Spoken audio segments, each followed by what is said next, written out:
Assalamualaikum warahmatullahi wabarakatuh. Kembali lagi di podcast Bahtera Namasena dengan tema gizi yang cukup untuk generasi emas. Perkenalkan, nama saya Ariana Fafardani sebagai moderator dan di samping saya ada narasumber yaitu Perkenalkan, nama saya Amalia Rahma. Saya salah satu dosen dari program studi ilmu gizi. yaitu apa arti pentingnya gizi yang cukup untuk generasi muda dalam mencapai potensi mereka sebagai generasi emas. Baik, menarik sekali ya temanya tentang generasi emas. Memang pemerintah kita merencanakan atau punya cita-cita di tahun 2045 generasi kita ini jadi generasi emas. Maka di tahun 2045 kalau kita tarik mundur dengan tahun ini berarti kan kurang lebih masih 21 tahun lagi ya.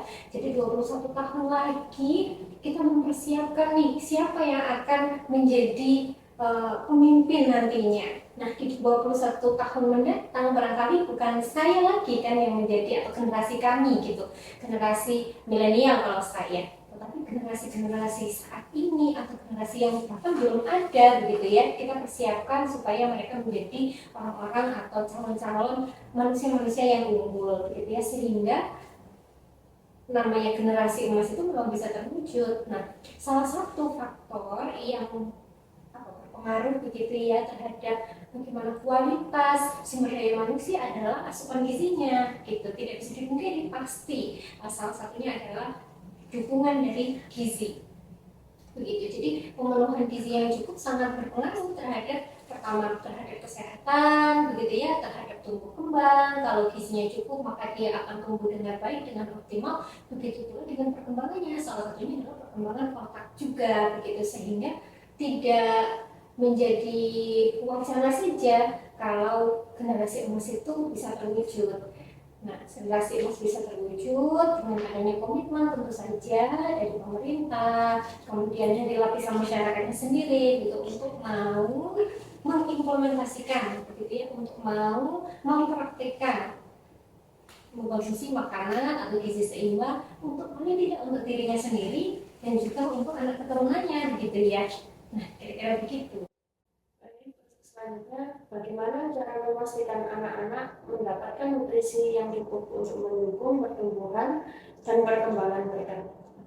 Bagaimana memastikan kalau anak-anak, tentu saja kita kembali lagi, anak-anak itu tidak bisa menyiapkan makanannya sendiri. Nah, peran orang tua sangat penting di situ. Tidak hanya orang tua ya, kalaupun anak-anak itu tidak sepanjang hari bersama orang tuanya, misalnya orang tua bekerja, maka siapa yang mengasuhnya itu bertanggung jawab tuh untuk bisa memastikan yang dikonsumsi itu sesuai kebutuhan. Nah, ada pedomannya sesuai kebutuhan itu berapa. Kita bisa lihat AKG, angka kecukupan gizi untuk sesuai usianya. Usia berapa nih? Kalau bayi ya bayi, balita-balita, anak sekolah gitu ya, sampai lansia pun ada. Jadi sudah ada pedomannya, bisa dilihat, bisa diakses melalui internet barangkali.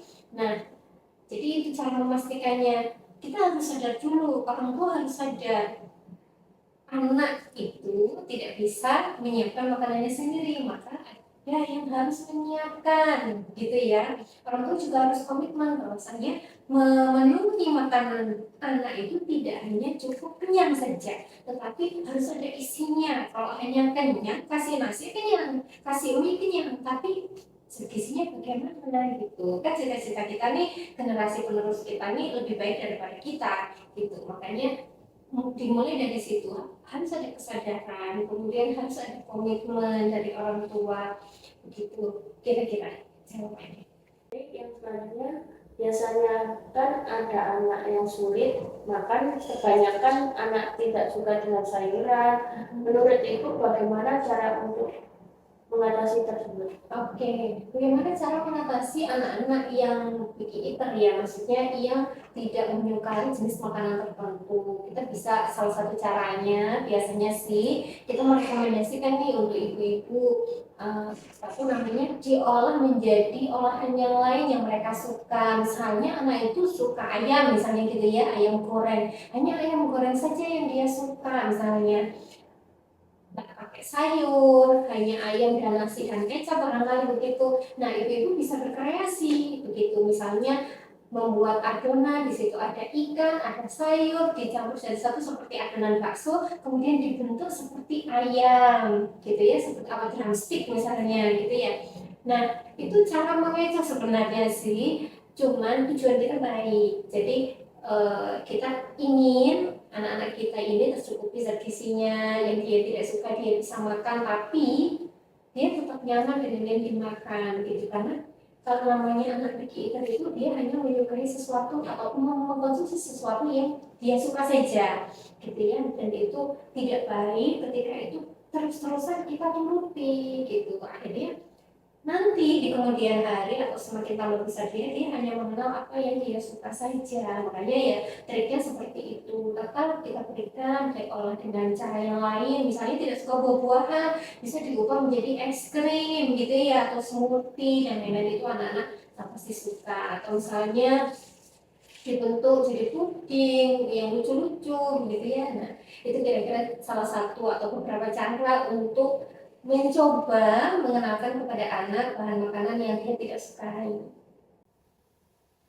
Selanjutnya, bagaimana cara meningkatkan kesadaran orang tua tentang pentingnya gizi yang cukup? Oke, baik.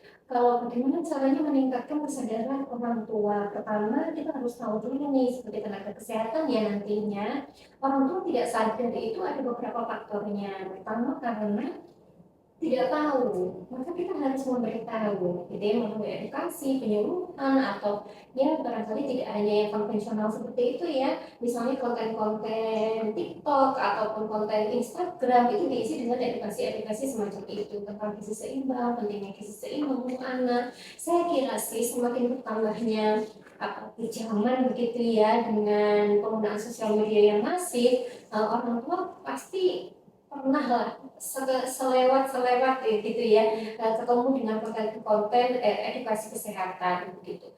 Selain itu juga ibu-ibu, terutama ibu-ibu muda sekarang melek teknologi, mau mencari referensi gitu ya, tapi perlu berhati-hati, tidak semua referensi itu benar begitu, maka perlu untuk di cross check atau ditanyakan kepada ahlinya, saya kira begitu. Nah, kalau meningkatkan kesadaran, lagi-lagi kembali ke meningkatkan kesadaran, yang pertama karena tidak tahu, yang kedua karena sudah nyaman atau tidak mau berubah gitu. Bisa disebabkan karena kondisi, kenapa dia tidak bisa melakukan atau tidak bisa memenuhi gizi seimbang begitu ya. Misalnya ibu-ibu yang bekerja, dia menitipkan anak kepada penjaganya begitu ya, pengasuh, dan pengasuh itu ya memberikan makan asal anaknya diam kan gitu ya, asal anaknya nggak rewel apa aja. Nah, kembali lagi ke kemampuan orang tuanya. Kalau orang tuanya punya finansial yang baik, dia bisa meng-hire begitu pengasuh yang baik, yang bisa yang educated, dan itu bisa sih sebenarnya. Cuma lagi-lagi kemampuan ekonomi orang itu bisa beda-beda. Bukannya dia tidak tahu, tapi dia tidak mampu untuk memenuhi itu. Kemudian apa lagi ya?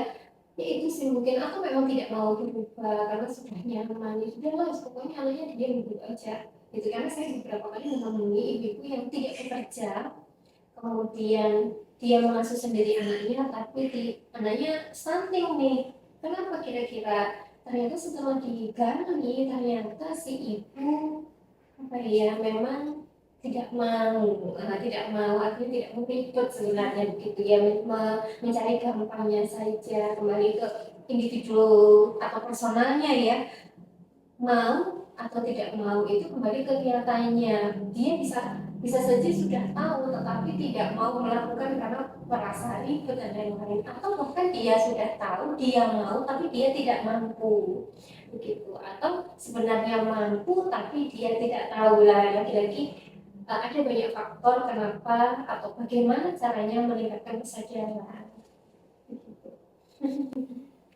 Selanjutnya yaitu, apakah yang menjadi faktor resiko atau penyebab stunting sebagai indikasi masalah gizi kronis? Oke, jadi stunting itu bisa disebabkan karena memang defisiensi atau intake-nya begitu ya, intake-nya kurang dalam jangka waktu yang lama. Kurang itu tidak dihitung dari anak tersebut sudah lahir, tetapi dimulai dari anak tersebut direncanakan kehamilannya gitu. Jadi dari ibu-ibunya gitu.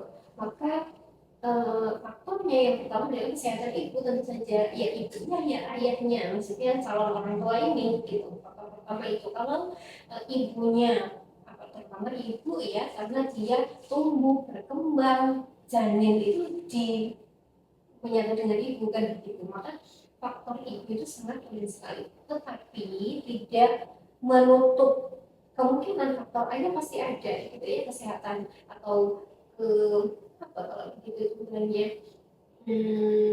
ya sperma yang berkualitas gitu kan akan menghasilkan janin yang berkualitas juga gitu. Tetapi selama itu kan hanya sampai dia jadi nih, tapi dia berkembang itu kan menurut ibunya kan, ibunya makan apa maka anaknya juga ikut makan itu gitu. Maka penting sekali buat adik-adik terutama calon-calon ibu untuk mempersiapkan jadi ibu gitu. Maka kitanya harus sehat, kitanya juga status gizinya harus baik, sehingga ketika nanti hamil punya anak maka anak itu juga akan baik. Kemudian faktornya pertama kesehatan orang tuanya ketika dia sebelum hamil atau merencanakan kehamilan, selama kehamilan sampai melahirkan. Kemudian yang kedua asupannya. Jadi kalau di kerangkanya UNICEF masalah gizi itu muncul penyebab langsungnya adalah asupan dan juga penyakit infeksi. Nah tadi kita tarik mundur, memang faktor orang tua penting, tetapi ketika dia sudah dilahirkan maka faktor langsungnya adalah intake-nya dan juga penyakitnya, penyakit infeksi. Nah kita bicara pertama tentang intake nih. Kalau intake itu sudah jelas ya, kalau dari bayi berarti asinya gimana gitu. Nah anak-anak yang mendapatkan asi eksklusif tentu daya tahan tubuhnya lebih baik, maka dia tidak mudah terserang sakit gitu ya, tidak mudah sakit. Kalau anak-anak sering sakit maka dia pasti intake-nya akan kurang. Kita sendiri orang dewasa ketika sakit makanya gimana, nggak enak, pasti kurang, pilih-pilih, atau bahkan kita skip makan karena menelas ya gitu. Nah bayi pun begitu, maka tadi ada intake, ada penyakit infeksi. Nah penyakit infeksi itu bisa disebabkan karena banyak hal. Yang pertama, kalau bayinya itu lahir prematur, nah lagi-lagi kembali ke ibunya kan, ke orang tuanya. Coba kalau orang tuanya sehat, selama kehamilan dia tidak banyak stres, makanya oke begitu ya. Dia paham dia hamil, maka dia sebelum hamil dia punya ilmu yang cukup, intake-nya cukup, status gizinya baik, kesehatannya baik, maka kemungkinan anak prematur itu bisa rendah. Nah, ketika anaknya misalnya nih, bila lahir prematur misalnya, maka anak-anak prematur itu akan lebih mudah atau lebih mungkin terkena sakit. Nah, gitu. Jadi dia akan lebih mudah terinfeksi. Kalau dia sakit-sakitan, maka ya bisa saja status gizinya akan tidak baik. Jadi adik-adik bisa melihat kerangka UNICEF ya untuk melihat bagaimana masalah gizi itu muncul. Ada penyebab langsung, ada penyebab tidak langsung, ada akar masalah. Nah, di situ kira-kira ya, kalau diteruskan jadi panjang sekali, saya hanya menjelaskan bagaimana penyebab langsung dari kejadian stunting pada anak, dimulai dari orang tuanya, kemudian intake-nya, kemudian penyakit infeksi, dan itu terjadi bukan baru kemarin seminggu yang lalu, tidak, tapi dalam jangka waktu yang lama.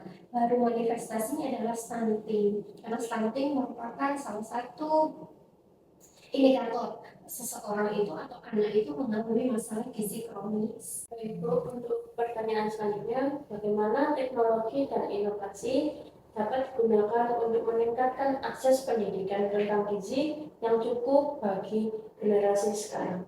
Oke, ya memang seperti tadi yang sudah disinggung ya, bahwa semakin tambah tahun nih, teknologi itu semakin berkembang. Kita barangkali zaman dulu ketika saya masih seusianya adik belum ada tuh media sosial yang semasif sekarang. Maka pemanfaatan teknologi informasi itu sangat sangat ini ya, membuka peluang begitu untuk teman-teman kesehatan, terutama menyebarkan informasi tentang kesehatan yang benar begitu ya. Jadi masyarakat itu mendapatkan informasi betul-betul dari tenaga kesehatan gitu ya, yang tahu bagaimana, oh iya ini benar, ini salah, kita harusnya begini, bukan begitu gitu. Karena adik-adik perlu ketahui bahwa informasi di media sosial atau digital itu ya tidak ada filternya gitu. Orang-orang bisa menemukan informasi yang salah begitu dari orangnya barangkali bukan kompetensinya di situ. Nah, dengan adanya perkembangan teknologi, informasi terutama ada media sosial dan lain sebagainya, itu bisa dimanfaatkan terutama ya kita ini untuk menyebarkan informasi yang baik, yang benar begitu ya, lebih masif lagi. Itu sangat berpotensi sekali. Baik Bu, untuk pertanyaan selanjutnya, bagaimana peran pemerintah dalam memastikan pemenuhan gizi anak melalui program-program nasional dan bagaimana efektivitas program tersebut dapat diukur dan ditingkatkan? Oke, memang betul ya dari ya bahwa pengentasan masalah gizi itu tidak bisa dilakukan hanya dari kita-kita nih yang ada di bawah nih rakyat jelata ibarat begitu ya. Tentu harus ada komitmen dari pemerintah. Pemerintah pun tidak bisa bekerja sendiri. Ada beberapa sektor begitu ya. Kalau dibilang tuh permasalahan gizi itu bisa selesai kalau dilakukan kolaborasi antar sektor atau multisektoral.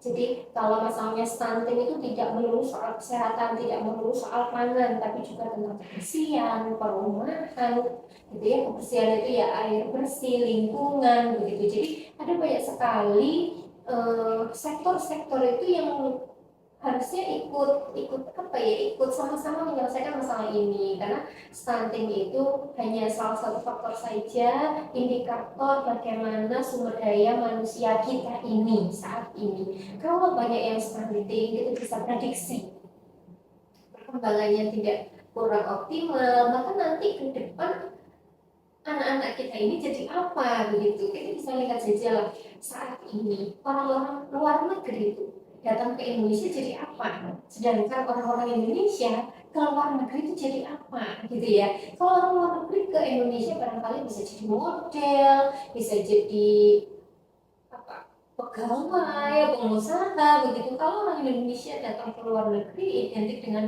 apa, jadi iya ART begitu ya. Jadi sumber daya kita hanya untuk jadi suruh-suruhan begitu. Bahkan kita sendiri di negara sendiri nih jadi pegawai bukan jadi pemilik usaha begitu. Maka kita tidak mau seperti itu. Harus ada perbaikan sumber daya manusia ini supaya orang-orang bumi itu atau orang-orang Indonesia sendiri bisa menjadi pimpinan, bisa menjadi bos di negaranya sendiri. Kalau bisa di luar negeri juga gitu ya, tidak melulu menjadi IRT atau hanya menjadi kuli gitu ya, hanya menjadi pekerja kasar yang seperti itu. Tidak perlu punya ide bagus, barangkali ya tidak perlu pendidikannya tinggi. Nah seperti itu supaya tidak sempit waktu itu masa depan dari generasi penerus kita nanti. Bahkan peran pemerintah sangat penting. Sebenarnya pemerintah sudah melakukan berbagai cara ya untuk mengentaskan masalah stunting dari pusat ke wilayah ke daerah begitu sampai ke desa-desa. Sudah ada dana desa yang digunakan atau dialokasikan khusus untuk stunting. Baik Ibu, barangkali ada pesan untuk para penonton biar mengurangi stunting di masa sekarang. Oke, baik teman-teman semuanya. Nah, ini menjadi kewajiban kita bersama ya, bahwa generasi emas itu bisa terwujud kalau kita semuanya mulai saat ini berkomitmen gitu ya untuk menjadi pribadi yang lebih sehat, bisa menjaga apa yang dimakan, aktivitasnya, stresnya, begitu ya. Jadi generasi emas itu tidak hanya menjadi wacana, lagi-lagi itu pasti akan terwujud kalau kita semuanya bisa menyadari itu dan mau menjadi pribadi yang lebih baik, begitu ya. Sekali lagi, generasi emas itu kan dimulai dari kita nih. Kita nantinya yang akan membentuk mereka yang akan hidup di tahun 2045. Gitu, generasi-generasi penerus kita semuanya. Maka persiapan itu tadi ya, jadi persiapan untuk menjadi orang tua lah ibaratnya. Jadi harus disiapkan mental, spiritual, material, gitu ya, dan juga ilmunya. Jangan sampai mencari ilmu tentang persiapan menjadi orang tua itu ketika akan menjadi orang tua, tapi jauh sebelum itu, gitu ya. Jadi kita mau anak-anak kita sehat, kita mau anak-anak kita cerdas, maka sebelum punya anak harus disiapkan. Maka jadilah orang-orang tua yang sehat dan cerdas, gitu, supaya generasi penerus kita akan lebih baik daripada kita. Gitu kira-kira. Baik teman-teman, itu saja podcast hari ini. Terima kasih untuk Pak Ahmad. Jangan lupa ditonton di YouTube Hima Kesmas UMG dan pantengin terus IG kami di HMKM_UMG. Terima kasih. Assalamualaikum warahmatullahi wabarakatuh.